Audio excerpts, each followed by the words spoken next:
This is what I do when I look for properties interstate. My name is Adam Panisi, and in this episode, I'm going to talk about how I buy properties interstate or how I buy properties remotely. The first thing I do is I look at the property with whatever images are available online or any historical images that might be available through the internet. So that is just searching for the address, for example, or I might look on RP Data or Stash Property or Price Finder, one of those platforms. If you don't have a subscription to those, we do have discounted subscriptions to those through our program. If you want to know more, please ask us.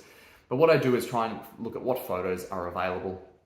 And then first and foremost, I might spend 5 or 10 minutes on a property, and then I'll actually put an offer in because I want to know whether or not I'm even going to get any engagement from the offer that I've put in. So if I get no engagement, I'm not going to waste any other time, but I'll put in an offer. If it's through an agent, I'll call up the agent, or if it's off market, I'll phone the vendor or, have my people talk to the vendor and, see whether or not the offer is in line with what they think the property's worth or what they're going to sell for. I always push for a counter offer.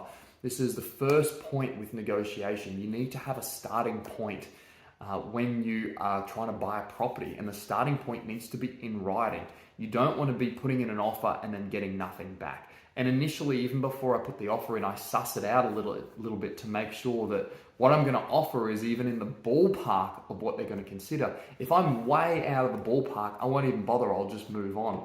But say, for example, they want $1 million and I talk about my offer and my offer might be $800,000. I know that I've got a bit of work to do to get even close to what they want. But if I've worked out that the property I need to buy needs to be at $800,000, I'll give them an offer at $800,000. What's the worst that can happen? They say no, they don't call me back, whatever. I don't care whether I offend them if I'm a couple of $100,000 after what they want.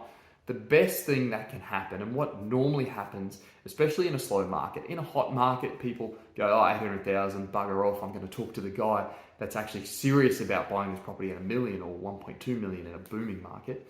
But in a normal market, what will happen generally is you'll give them an offer at 800. If you're so far away, they won't even bother entertaining the offer. But look, if you're closer, if you're in a slow market, they might give you a counter offer at 900,000. So I always push and say, well, look, if you don't like the 800, just tell me what you would accept. Put it in writing and come back to me. I've offered you 800,000, come back with something else. Would you accept 900,000? Would you accept 950,000? So they might come back and they might counter offer 950,000, say, for example. So you're $150,000 apart. So you got a bit of work to do. Either you got to come up substantially or you just got to walk away from the property and look at something else. So let's just say you agree on, say, $900,000. They wanted $1 million. You end up getting them down to 900,000. You've agreed on a price on a letter of offer high level. Now you can either go to contract on that price, and I always buy properties on a conditional basis, which means I've got conditions where I can pull out of. I've only ever bought a handful of properties at auction before where they've been unconditional.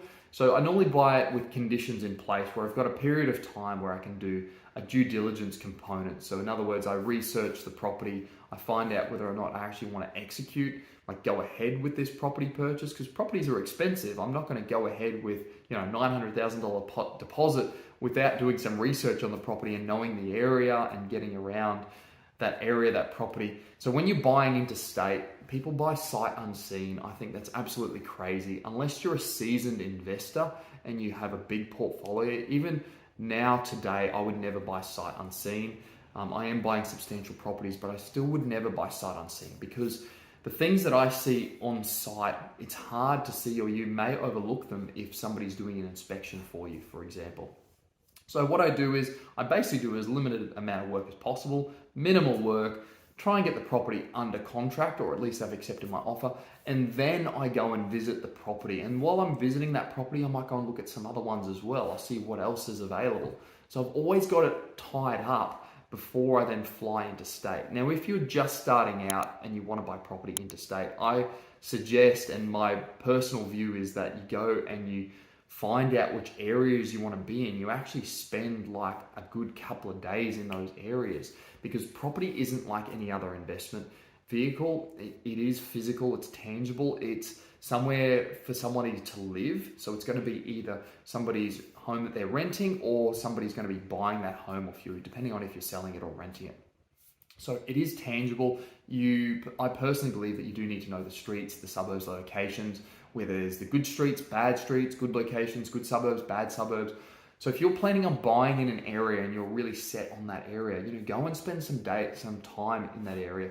But if you are strapped for time, what I would do, and what I do, is actually buy properties. I put them under contract, I don't see them, and then I go and spend the time on them once I've actually got my foot on the property. And when I go and spend time on them, I'll spend those hours that I need to make sure I'm comfortable with then going ahead with an unconditional purchase on that property. So going unconditional means that I can't back out on any other conditions. It's not subject to anything else, not subject to finance, not subject to building and pest. I'm going ahead with that purchase once the property is unconditional. So that's how I buy interstate. Now, to get me to the point where I'm comfortable to put a contract on there, I normally will have somebody on the ground that will do a bit of a tour for me to see whether or not I'm going to waste time signing a contract or, spend the money on lawyers. You can, do a site view with Google Maps. That's what I use initially. Google Maps shows you a lot. I walk up and down the streets. I look at what the other houses look like. I look at what the street aspect is like. Has the street got trees in it? Are there, cars parked in the streets? Do the car's missing wheels? You can't always see that from Google Street View because it's only a snippet at one point in time.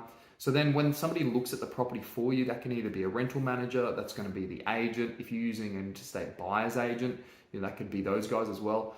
You don't just want to have a look at the house. You want to have a look at the surrounding streets and the surrounding suburbs as well. So it's a little bit harder to get an idea of that from one person and driving around.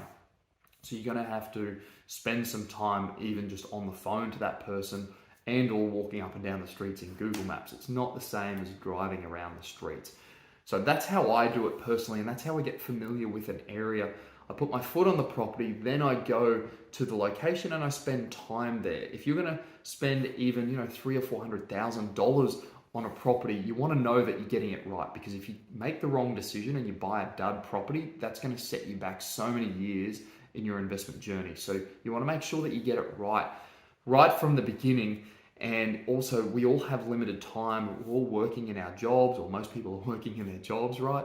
So generally a lot of people have limited time to go and spend 3 or 4 days in an area only to maybe buy a property later. So a lot of people buy interstate sight unseen. I think you're absolutely crazy for buying sight unseen. You don't know that market. You don't know the property you're buying. Really, you don't know it like physically on the ground. You don't know the suburb. You don't know the streets. All that stuff makes a difference to the underlying growth of that property. Now, you can buy using statistics, using demographics, and you can get lucky on that front. But if you truly understand the values in an area, you can use that same data and then go and spend the time in an area and really understand the values, understand the demographics in the area, understand the streets, the good pockets, the bad pockets. And I can tell you, you will far surpass anybody that's just bought on the basis of data and they've bought sight unseen. You get an understanding of an area and the values and spend time in that suburb, spend time in that area, in that city. You are going to know it a lot better than other people. And I'm going to give you some examples because this happens every day of the week. In Queensland especially, because that's where I'm based, we have people from Sydney and Melbourne coming and buying in Queensland. And you always know when an interstate buyer purchases something because it's always above the market. So that's just a telltale sign by itself, especially when you're talking about holiday homes more than anything else. Even if that holiday home is an investment property for a period of time, you always know an interstate buyer because they overpay. So even when I'm talking to valuers, I was talking to one just only a couple of months ago, and I was referring to some sales.